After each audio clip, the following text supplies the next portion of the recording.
Hey guys, I'm Josh Coan. I am going to have a little bit of fun today. I just got back from seeing Spider-Man No Way Home again, and I wanted to take some time and rank these Spider-Man movies. I think it's been long enough. I will give a spoiler alert. It's probably been long enough. You've seen it already. You've had your chance to see it. So if you haven't seen it yet, then probably don't watch this video, because there probably will be some spoilers in it for the new Spider-Man No Way Home movie. But I did want to rank my Spider-Man movies.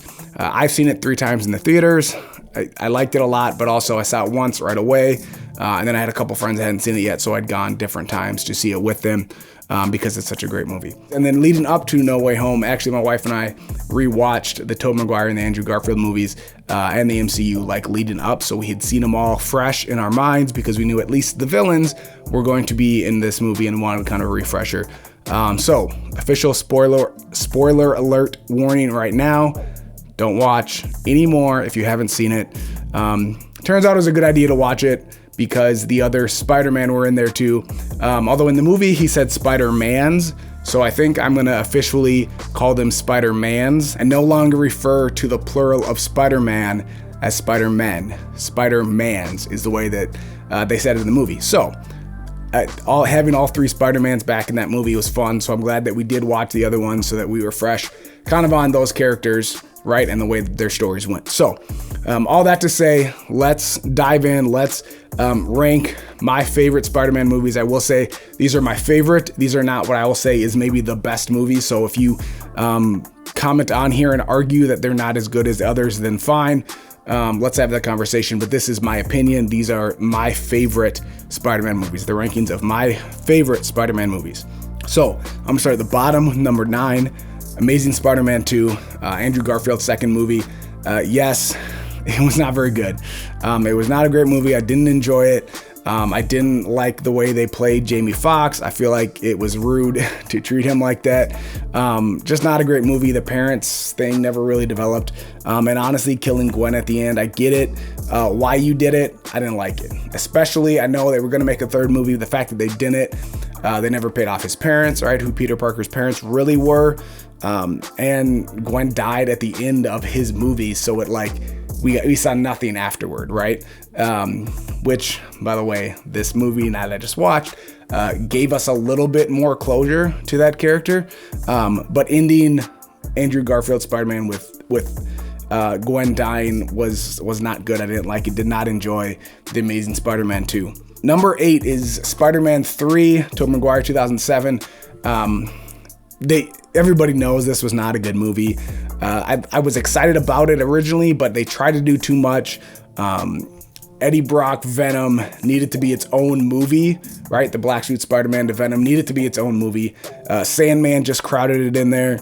And then I actually don't even mind what they did with Harry, but it didn't really work. And like I said, it was too much. They tried too much.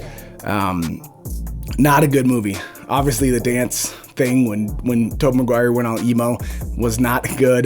They did not pull that off. That was a mistake. So that's why that one is number 8. Number 7, Amazing Spider-Man. I didn't like it. The first Andrew Garfield one, I didn't like it. It was too soon. They had to change enough of his origin story, but still did the origin story. I just wasn't a fan. I think it was actually probably a good movie. I like Andrew Garfield, but I don't like him as Peter Parker because if you know me, you've probably talked to me about this before. Peter Parker's not supposed to be that likable. He's not supposed to be that cool. He's not supposed to ride a skateboard. He's not supposed to talk to pretty girls. That's just not the Peter Parker, specifically the cartoons. I grew up watching the cartoons. That's never been who Peter Parker was. Tobey Maguire I liked as Peter Parker better because he had a punchable face, is what I tell people. He was somebody who you didn't really like, and he played that nerd a lot better than Andrew Garfield as the Amazing Spider-Man. And I just don't like it. He promises Gwen's dad he'll leave her alone, but then he breaks that promise almost immediately. Oh yeah, and then she dies in the second movie because of that. Number 6 this is going to be controversial, Into the Spider-Verse. This is again how I like the movies. Into the Spider-Verse was a well-made movie. I appreciate that. I didn't like it.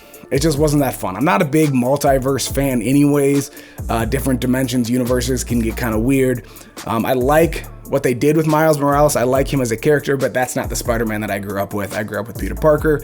So Miles Morales doesn't have that nostalgia, sentimental value to me. And I don't know. So I just didn't like it that much. I'm sorry. It's not at the top. And also all these other movies I loved a whole lot because I like Spider-Man. So it's not really that much of an insult to have it at number 6. Number 5, I have Spider-Man 2. That is the one that actually a lot of people think is maybe the best Spider-Man movie. Very well made. Well, I don't know if the MCU kind of makes it different, but it was a really good movie. It was a great story. It had a compelling villain.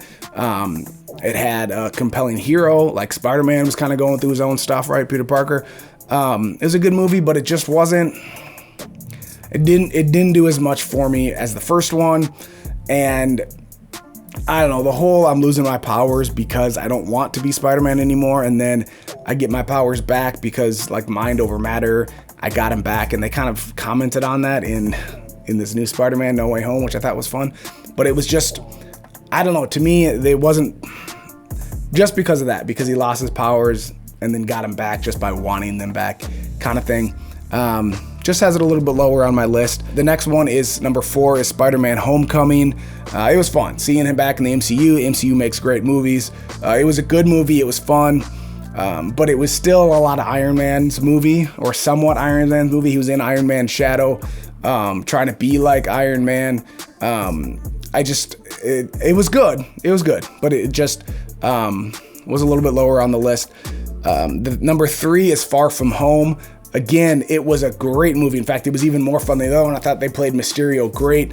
I thought Jake Gyllenhaal was absolutely fantastic. It was believable.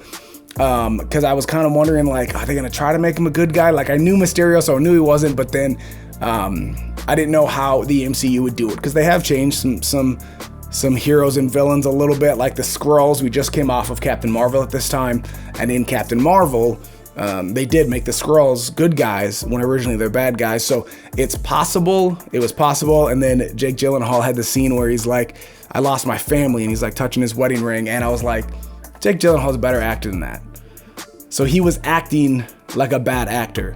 Really good, really fun. There was definitely moments in there in the theater I was like on the edge of my seat where I was cheering. When he gave him the glasses, I was like, no, it can't be. The hallway, or the scene where he has to close his eyes and do the Peter Tingle, and like that final fight was really good. And then even the Mysterio illusions did really well. I thought it was fun. So I really liked that movie. But again, it was because he was in the shadow of Tony Stark's death. It was still felt a little bit like Tony's movie. He was also in Europe, not in New York, which Spider-Man is the friendly neighborhood Spider-Man in New York. So 2 is this new one, No Way Home. And I'm going to talk about that for a second. But before I do, I'm going to make it obvious. The number 1 is the Tobey Maguire original 2002 Spider-Man. And honestly, you can't replicate that. When I was in high school and I saw Spider-Man on the big screen for the first time, it was too much fun. It was too great. It was rewatching these movies. I felt the exact same way. I thought it was so fun. I thought Tobey Maguire was a good Peter Parker. I loved the story. To me, from how Uncle Ben died to him and Mary Jane's relationship, to even how obnoxious Flash was, to the way the Green Goblin was. I mean, I think to me that captured Spider-Man for me. That was a Spider-Man story. Harry Osborn, I thought James Franco was good as Harry Osborn. I don't know. I thought it was fun. You can't replace that. So that is still my number 1 Spider-Man movie. If you want to hang on a second, I'm going to go into No Way Home. I loved it. I absolutely loved it. I don't know there's much I would have done different. It was so cool seeing all 3 of those guys on the screen together. I think it's the only way you could have made those other Spider-Man movies kind of good, kind of wrap them up. Like the big thing with Andrew Garfield not getting closure. I feel like we got closure, although I also feel like Sony might use this now to make another Andrew Garfield movie. I thought he really shined in that movie. I thought William Dafoe was the star of that. He was fantastic as the Green Goblin. Not that they did him real bad necessarily in the Tobey Maguire one, but I think this got the Green Goblin right and really, really showed William Dafoe off, which was fantastic. And another big win was Jamie Foxx. They did him so dirty in Amazing Spider-Man 2. I thought He was fantastic. So Garfield, Defoe, and Fox all were, I think, the highlights of that movie, and that's Tom Holland was fantastic. We got the great power with great responsibility line, which I love. If you know me, like that's the reason to love Spider-Man. So emotional. My wife and I, when we left the theater for the first time I saw it, we both felt like heavy, like emotional, like we had just been through something, right? They kind of made fun of themselves enough, had fun with the Spider, whether it's the way the Spider-Man were like talking, joking around with each other, Toby telling Andrew that he's amazing, right? You had I'm somewhat of a scientist myself line. I thought that was so much fun. Well-written story, well-executed, good acting. And the best part about this movie is the upcoming films, right? I believe he signed on, Tom Holland, to do more movies with the MCU. I want to see this Spider-Man going forward, because the biggest problem I had with the MCU Spider-Man, even though the movies were fantastic, is that he had love and support and money, right? Tony Stark's money and technology, and this Spider-Man now is going to be more of the Spider-Man that I knew and loved growing up, the underdog. Spider-Man is an underdog. Peter Parker's an underdog. He doesn't have the support. He doesn't have the money. He's got to struggle to get a girl. He's got to struggle to pay his rent and keep a job and get through school. Right now, he's dropped out of school, going to take his GED, and then he's going to get into college. And I think seeing that Spider-Man, and he's got a homemade suit, obviously looks a little, better, but it's still, he made it himself. He's going to have to make his own web shooters, which he did in the other one. He had web shooters, but he can't rely on the Stark technology anymore, and he really can't even rely on the support of his friends and family. He's an underdog. He's doing it by himself, and I love it. I'm excited to see this Spider-Man in the MCU, because they make great movies in the MCU, and so I'm excited to see them make great Spider-Man movies with Tom Holland, the underdog Spider-Man, your friendly neighborhood Spider-Man. I'm excited. I think seeing Aunt May die, as sad as it was gave you that moment. Like, we knew that Uncle Ben wasn't around. He said something to Tony Stark that kind of talked about great responsibility with great power, but it wasn't really that line. And so now we got that. We got the origin story, and it was almost like these three movies all were his origin story.